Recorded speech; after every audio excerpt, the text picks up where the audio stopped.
मेरे प्यारे भाइयों और बहनों, आपका धम्म संदेश चैनल में हार्दिक स्वागत। मैं विद्यासागर डोरनालीकर। देखिए, हर काम के पीछे कोई ना कोई मकसद होता है। वैसे हमारे इस चैनल का भी एक मकसद है, जन जन तक धम्म का संदेश पहुंचाना। यही हमारा मकसद है। ये काम निरंतर करते रहेंगे। तो सबसे पहले आप सभी को मेरी गुजारिश है कि आप इस चैनल को सब्सक्राइब करें और ज़्यादा से ज़्यादा लोगों तक पहुंचाएं। तो भाइयों और बहनों, आज हम हमारी जिम्मेदारी क्या है, इस विषय से शुरुआत करते हैं। 14 अक्टूबर 1956 को विश्व के उच्चतम ज्ञानी विश्व भूषण डॉक्टर बाबा साहब अम्बेडकर जी ने समस्त मानव कल्याण का मार्ग दिखाने वाले बुद्ध के धम्म का स्वीकार किया और अपने लाखों अनुयायियों को भी दीक्षा दी। यह समस्त विश्व की सबसे बड़ी धम्म क्रांति थी। जिस धम्म में नीति को ऊंचा स्थान दिया है। तथागत कहते हैं कि नीति ही धम्म है और धम्म ही नीति है। ऐसे सर्वोत्तम धम्म को अपनाते हुए बाबा साहब ने इस राष्ट्र को नीतिमान राष्ट्र बनाने की संकल्पना रखी थी। 6 दिसंबर 1956 को बाबा साहब का महापरिनिर्वाण हुआ। अब बाबा साहब तो नहीं हैं और आने वाले भी नहीं, तो ये जिम्मेदारी किसकी है? वैसे तो ये नीतिमान राष्ट्र बनाने की जिम्मेदारी जो खुद को भारतीय कहते हैं वह सभी लोगों की है, लेकिन सभी लोग इस बात को नहीं जानते।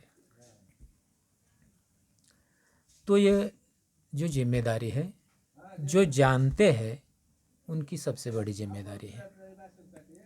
जिम्मेदार अगर अपनी जिम्मेदारी सही ढंग से नहीं निभाता तो संकल्प कभी भी पूरा नहीं होता, उल्टा नुकसान ज़्यादा होता है।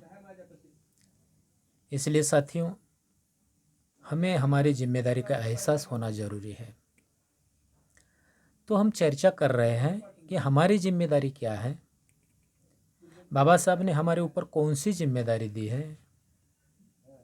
तो साथियों, 14 अक्टूबर 1956 के दीक्षा समारंभ के बाद बाबा साहब ने 15 अक्टूबर 1956 को अपने अनुयायियों को जो संदेश दिया है वो बहुत ही महत्वपूर्ण संदेश है। वो हमारी जिम्मेदारी क्या है बताते हुए बाबा साहब कहते हैं, ज़रा ध्यान से सुनिए। बाबा साहब का संदेश बहुत ही ज़रूरी संदेश है, महत्वपूर्ण संदेश है। बाबा साहब कहते हैं, तुम्हारी ये जिम्मेदारी बड़ी जिम्मेदारी है। तुम्हारी ये जिम्मेदारी बड़ी है। आपका व्यवहार ऐसा होना चाहिए कि लोगों में आपके प्रति आदर और मान सम्मान निर्माण हो। आपको अच्छी तरह से धम्म पालन करने का निर्धार करना चाहिए। आगे उसी भाषण में बाबा साहब कहते हैं, अगर ये हमें साध्य हुआ तो हम हमारे साथ देश का, इतना ही नहीं पूरे दुनिया का उद्धार कर सकते हैं, क्योंकि बौद्ध धम्म से ही दुनिया का उद्धार हो सकता है। देखिए, यहाँ पर बाबा साहब हमारी जिम्मेदारी क्या है हमें समझा रहे हैं। क्या कहते हैं बाबा साहब? ये जो जिम्मेदारी है ये साधारण जिम्मेदारी नहीं है। वैसे तो साधारण जिम्मेदारी कोई भी ले सकता है। पति पत्नी की भी एक जिम्मेदारी होती है, माँ बाप की भी एक जिम्मेदारी होती है, बेटे की जिम्मेदारी होती है, बेटी की जिम्मेदारी, वैसे हर घर घर में भी जिम्मेदारी लेने वाले लोग हैं। लेकिन ये जो जिम्मेदारी है ये साधारण जिम्मेदारी नहीं है। कैसी है? तो बड़ी जिम्मेदारी है। कौन सी जिम्मेदारी है बड़ी? आगे क्या कहते बाबा साहब? हमारी कृति, हमारा व्यवहार ऐसा होना चाहिए कि लोगों के दिल में हमारे प्रति आदर और मान सम्मान पैदा हो। देखिए, यानी कि हमारा व्यवहार बदलना चाहिए। अब तक का जो हमारा व्यवहार था वो अलग था, हमारी कृति जो अब तक की थी वो अलग थी। हमें देखकर लोगों के मन में, लोगों के दिल में घृणा पैदा होती थी। तो बाबा साहब क्या कहते हैं? हमारी कृति देखकर, हमारा व्यवहार देखकर लोगों के दिल में हमारे प्रति आदर निर्माण हो, मान सम्मान निर्माण हो, ऐसी हमारी कृति होनी चाहिए। यानी कि हमें हमारा आचरण बदलने की ज़रूरत है, हमारे आचरण में परिवर्तन करने की ज़रूरत है। अगर आचार में परिवर्तन लाना है तो पहले विचार में परिवर्तन लाना जरूरी है। अगर विचार में परिवर्तन धम्म की शिक्षा के बगैर नहीं हो सकता। इसलिए बाबा साहब आगे क्या कह रहे हैं? धम्म का पालन करने का हमें निर्धार करना होगा। निर्धार करना होगा। निर्धार, ये जो लफ्ज है, शब्द है, ये बहुत इंपॉर्टेंट है।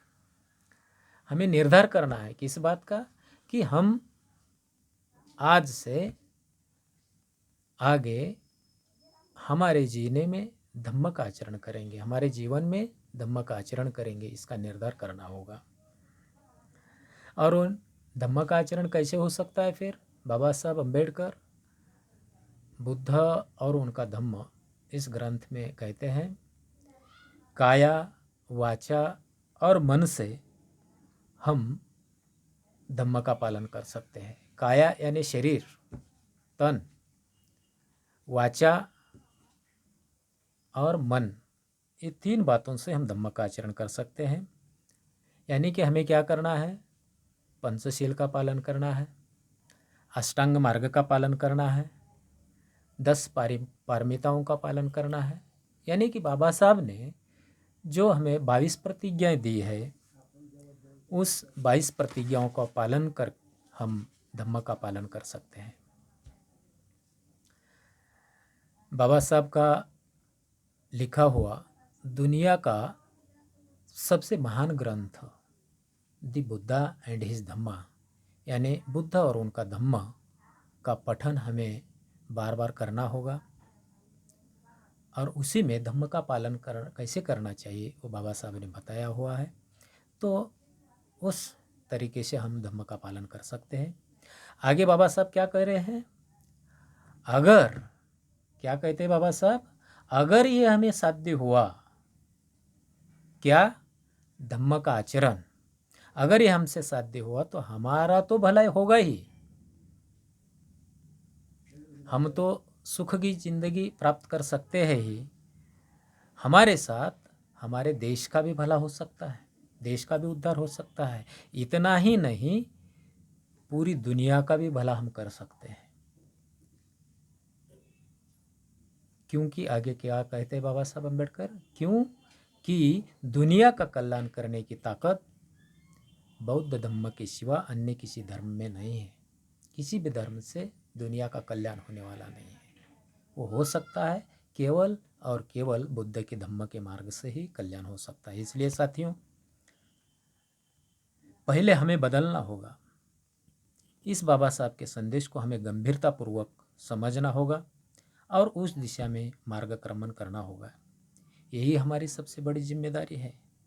जब तक हम नहीं बदलेंगे तो दूसरे नहीं बदल सकते और दूसरों से हम अपेक्षा भी नहीं कर सकते। तो इस बहाने से मुझे एक बाबा साहब ने बताई हुई कहानी याद आती है। उस कहानी का नाम है लावा पंछी की कहानी है, कथा है। लावा एक छोटा सा पंछी है, उसकी कहानी है। बाबा साहब कहते हैं ऐसा एक सीज़न है मौसम है कि जिधर उधर फसलें आ गई है, और जब फसलें जिधर उधर फसल आती है तो उस पीरियड में वो छोटा जो पंछी होता है, लावा पंछी, वो खेती में फसलों को अपना घर बनाती है और उसी में वो अपने अंडे और छोटों बच्चों को भी निकालती है। तो ऐसा ही एक किसान के खेत में वह पंछी जो है, लावा, उसने अपना घर बनाया है और फसल काटने के लिए आ चुकी है। एक दिन किसान अपने बेटे को लेकर अपनी फसल से भरी हुई खेत में जाता है और अपने बेटे को समझाता है, बेटे अभी ये फसल निकालने के लिए आ चुकी है, तू एक काम कर, घर जाकर अपने जो फसल काटने की जो औजार है, हथियार है, फिर दरांती हो और जो कुछ भी हो, उसे निकाल कर उसे धार लगाकर रखना जरूरी है। और कल अपने जितने भी मेहमान हैं उतने मेहमानों को संदेश भेज दे कि हमारी फसल काटनी है, आप तुरंत कल आ जाइए। तो बेटा जाता है घर पे, अपने जो औजार है फसल काटने के वो निकालता है, वो उसे घिस कर धार लगा कर वो रखता है और पिता ने जो आज्ञा दी है उस आज्ञा का पालन करता है। सभी मेहमान, अपने जितने भी मेहमान हैं उनको, रिश्तेदारों को, मेहमानों को संदेश भेजता है कि हमारी फसल काटनी है, आप तुरंत आ जाइए। ये अपने खेती में, अपनी ज़मीन में जाकर जब वो पिताजी अपने बेटे को ये समझा रहा था, तब वो जो छोटी लावा पंछी है उसके बच्चे वो घर में बैठे हुए, उसकी माता तो बाहर गई है, वो बच्चे ये पूरा सुनते हैं। और अपनी माता जब आती है शाम के टाइम में तो बच्चे अपनी माता से कहते हैं, माँ जी किसान और उसका बेटा यहाँ पर आए थे। माँ कहती क्या हुआ? उन्होंने कहा है कि कल ये फसल काटने के लिए आने वाले हैं। माँ कहते बेटा किसान ने क्या कहा?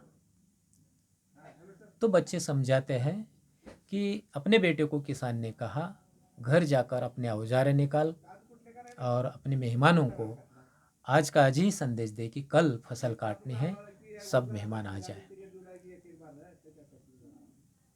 तो वो लावा जो पंछी है, माता है, वह दीर्घ श्वास छोड़ती है और कहती है, बच्चों मत घबराओ, कल कुछ नहीं होने वाला। वैसे ही दूसरे दिन कुछ नहीं हुआ, कोई खेत तरफ आया ही नहीं, फसल को देखने को भी नहीं आए। तो दूसरे दिन शाम में किसान और उनका बेटा दोनों आ जाते हैं, देखते हैं कोई भी नहीं आया। तो किसान बच्चे को कहता है, छोड़ दो अपने मेहमानों को, कोई नहीं आया, जाने दे। आज शाम में जाकर क्या कर, अपने जो गांव में अपने जितने भी कुछ लोग हैं उनको संदेश भेज दे कि कल हमारी फसल काटनी है। और वो बच्चे सुन रहे हैं उधर। फिर वो घर चले जाते हैं, फिर बच्चों की माँ आ जाती है, फिर वो माँ को बच्चे बता देते हैं कि आज भी किसान और उसका बेटा आए थे। माँ कहती है, आज क्या कहा उन्होंने? उन्होंने कहा, वो अपने बेटे को कह रहा था कि आज गांव में जाकर अपने गांव के जितने लोग हैं गांव में दवंडी दे दो, डंका पिटा दो कि कल हमारी फसल काटनी है, कल सभी लोग आ जाएं। ऐसा वो अपने बच्चों को समझा रहा था। तो माँ और कहती है, बेटे कल भी कुछ होने वाला नहीं, घबराओ मत, आराम से रहो। वैसे ही हुआ। तीसरे दिन भी कोई नहीं आए। बच्चे ने तो ईमानदारी से, प्रामाणिकता से अपना काम किया है। गांव में उसने ढिंडोरा पीटा है, फिर भी तीसरे दिन कोई नहीं आए। यानी कि देखिए, वो जो बच्चों की माँ है समझदार है।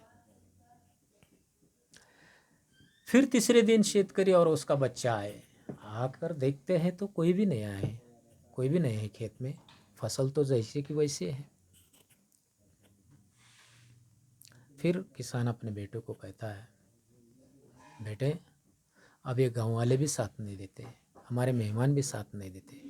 आज घर जाकर एक काम कर, अपने जितने हम लोग हैं हमारे परिवार के, सबको बोलना कल हम फसल काटने जाएंगे, हम खुद फसल काटेंगे। और वो चले जाते हैं घर। फिर बच्चे माँ आने के बाद माँ पूछते हैं, आज क्या हुआ बच्चों? बच्चों ने कहा, माँ आज किसान ये कह रहा था कि बेटा कल हम हमारी फसल खुद काटेंगे, सभी परिवार के लोगों को तैयार रहने के लिए एक मैसेज देना, संदेश देना। तब माँ कहती है, बच्चों कल सच में फसल काटने वाले हैं और आज ही हमारा घर दूसरी जगह ले जाना होगा, सुरक्षित रखना होगा। और वैसे ही होता है साथियों। इस कहानी के माध्यम से बाबा साहब ने जो संदेश दिया है, क्या संदेश? यानी कि हमारा काम हमको ही करना चाहिए। दूसरे, हमारे दिल में जो बात है दूसरे नहीं कर सकते। हमारा काम दूसरे नहीं कर सकते। कोई मेहमान नहीं कर सकते, हमारे रिलेटिव नहीं कर सकते, या हमारे गांव वाले भी नहीं कर सकते। तो हमारा काम हमें ही करना होगा। इस बात से बाबा साहब संदेश देते हैं। उसी तरह से साथियों, पहले अगर समाज को बदलना चाहते हैं, अगर बाबा साहब का संकल्प पूरा करना चाहते हैं, तो पहले हमें बदलना होगा। बाबा साहब ने जो मार्ग दिखाया है उस मार्ग से पहले हमें चलना होगा, हमें उस मार्ग पर स्थापित करना होगा और बाद में लोगों को समझाना होगा। तो ही लोग समझ सकते हैं, लोग बदल सकते हैं। और बाबा साहब का जो नीतिमान राष्ट्र बनाने का जो संकल्प है वो पूरा हो सकता है। तो इसलिए हमें पहले नीतिमान बनना होगा, हमें धम्म का आचरण करना होगा। यही संदेश ये बाबा साहब ने यहाँ पर हमें दिया है। तो साथियों, हम बाबा साहब के संदेश को पहले हम आचरण में लाने का प्रयास करेंगे, और वो आचरण में लाने के लिए हम पहले बुद्ध और उनका धम्म जो महान ग्रंथ है उसको समझने का प्रयास करेंगे। हमें बार बार उसका पठन करेंगे। तो हम अगले पार्ट में बुद्ध और उनका धम्म इस ग्रंथ की विशेषताएं क्या हैं और बाबा साहब ने ये ग्रंथ क्यों लिखा, इस विषय पर अगले पार्ट में चर्चा करेंगे। अगर आपको आज का ये वीडियो अच्छा लगा तो चैनल को लाइक करें और ज़्यादा से ज़्यादा लोगों तक शेयर करें, पहुँचाएं। ऐसे मैं आपसे उम्मीद करता हूँ। भवतु सब्बमंगलम। नमो बुद्धाय। जय भीम, जय प्रबुद्ध भारत।